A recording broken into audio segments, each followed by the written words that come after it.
کہ کیا کرنا چاہیے. ایک گروپ جو تھا وہ لوگوں کا یہ کہتا تھا کہ ہم جاپان کو لیپ فراگ کرتے ہیں, دوسرا گروپ کہنے لگا ہم بڑی فیکٹریز بنا لیتے ہیں, تیسرا گروپ کہنے لگا کہ ہم ڈبل ڈاؤن کرتے ہیں اپنی ایفرٹ کو اور ہم جو ہے وہ اپنے اسپیشلٹی جو کسٹمرز ہیں ان کو انٹرٹین کرنا شروع کر دیتے ہیں. لیکن ان ساری چیزوں کے باوجود کوئی ڈیسیجن نہیں ہو پا رہا تھا. اور جیسے میں نے کہا کہ 1978 سے 1988 کے بیچ میں 10 سال کے اندر جاپان 60% مارکیٹ شیئر جو تھا وہ کھینچ کے لے گیا انٹیل سے, اور انٹیل والے جو تھے وہ سخت پریشان تھے. مائکرو پروسیسرز کا بزنس اوپر جا رہا تھا جو کہ نیکسٹ تھنگ تھی, لیکن میموری بزنس نیچے جا رہا تھا, اور میجر بزنس جو اوریجنل ریونیو ان کا جنریٹ کرنے والا آئٹم تھا وہ میموری بزنس تھا, اور اس کو لوز کرتے ہوئے انٹیل والوں کو بہت تکلیف ہو رہی تھی. اور ان سے یہ ڈیسائیڈ نہیں ہوا پا رہا تھا کہ اب ہم نے کرنا کیا ہے. گروو خود اپنی کتاب میں لکھتا ہے کہ 1984 was a grim and a frustrating year for Intel, اور 1985 میں ہی گروو لکھتا ہے اپنی اس کتاب میں کہ سچویشن ایسی تھی کہ ہمیں کوئی سمجھ نہیں آ رہی تھی کہ ہم نے کیا کرنا ہے. اور میں انٹیل کے جو اس وقت کے چیئرمین اور سی ای او تھے گارڈن مور, اس کے ساتھ اس کے آفس میں بیٹھا ہوا تھا, اور ہم لوگ بیٹھے یہ سوچ رہے تھے کہ ہمیں کیا کرنا ہے. تو اینڈی کہتا ہے کہ میں نے مور سے کوشچن کیا کہ یار یہ ذرا مجھے بتاؤ کہ if we got kicked out and board brought in a new CEO, what would he do?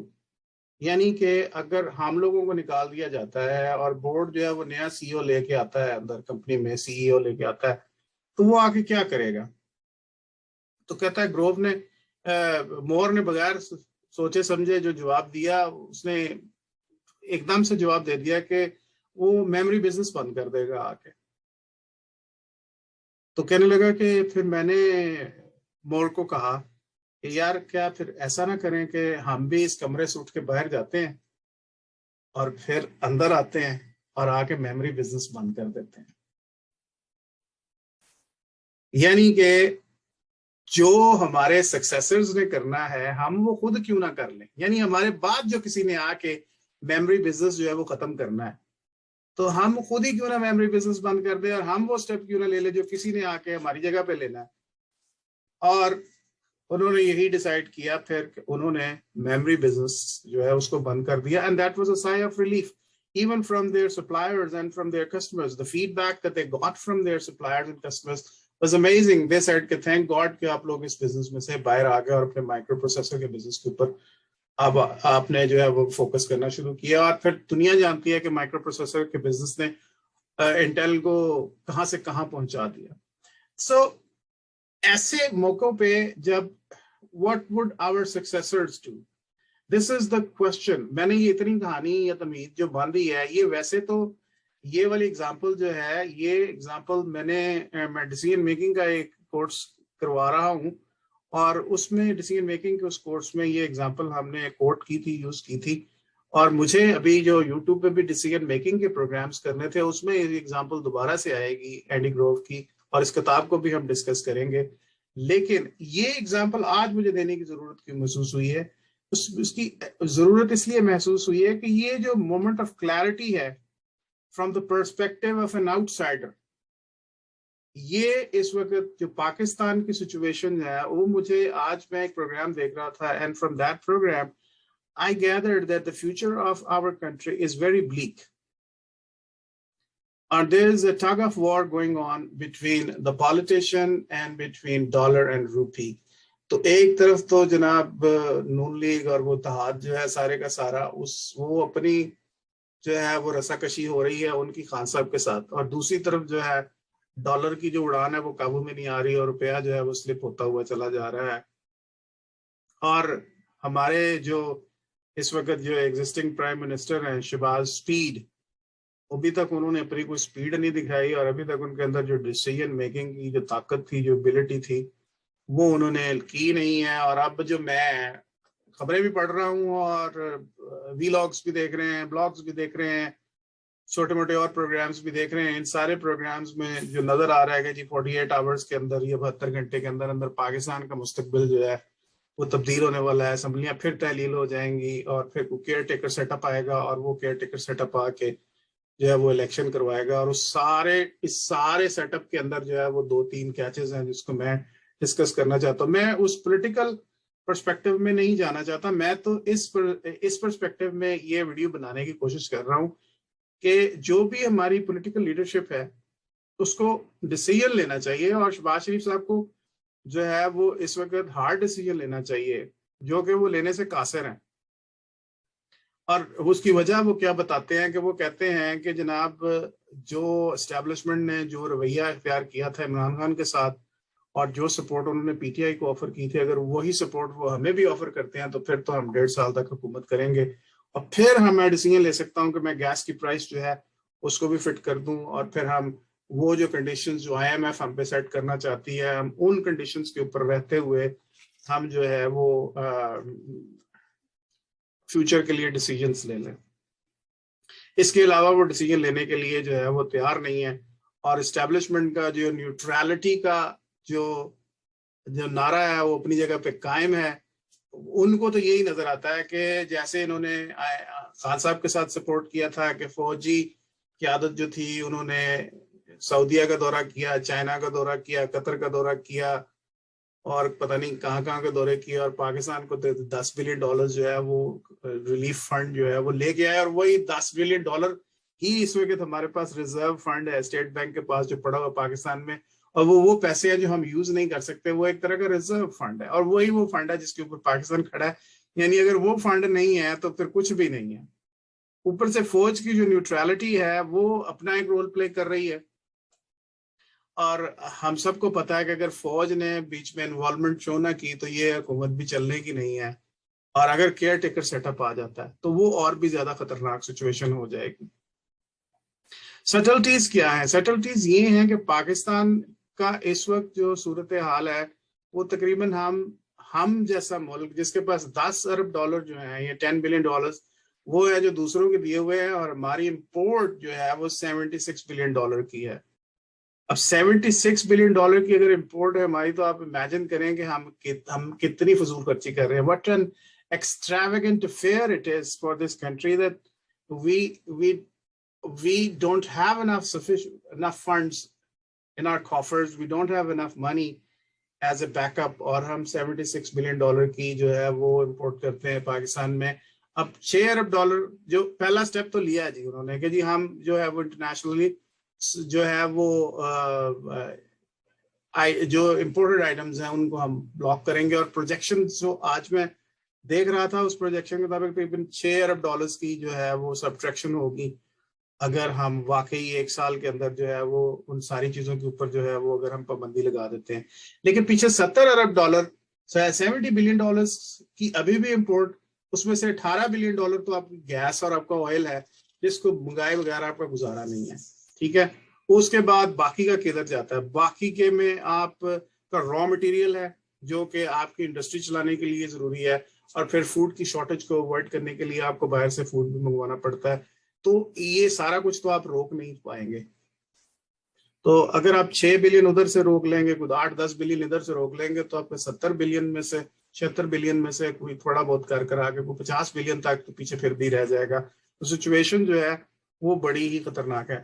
اور اگر اس سارے فیز کے اندر آپ ایک 10 بلین اور اگر بچانا چاہتے ہیں تو آپ کو اسمگلنگ روکنی پڑے گی, جو کہ پاکستانی گورنمنٹ کر سکتی ہے بڑے اچھے طریقے سے. So what's the confusion here? Confusion number one is the Prime Minister and the government itself, they are unable to make hard decisions. اب ان کی نظریں جو ہیں وہ لگی ہوئی ہیں گورنمنٹ اس کے اوپر, اسٹیبلشمنٹ کے اوپر, کہ وہ کسی نہ کسی طرح سے ہماری مدد کر دیں. اور کنفیوژن اس وقت اور زیادہ خطرناک صورتحال کے اندر یہ ہو رہی ہے کہ پاکستان کے اندر جیسے شیخ رشید صاحب نے آ کے 2 دن پہلے بیان دے دیے تھے کہ جی 48 گھنٹے کے اندر جو ہے وہ پاکستان میں حکومت چینج ہو جائے گی, اسمبلیاں تحلیل ہو جائیں گی, ان کی مدت کیا ہے, تو عدت بھی پوری نہیں ہوگی, جو شیخ رشید صاحب کا سٹائل ہے.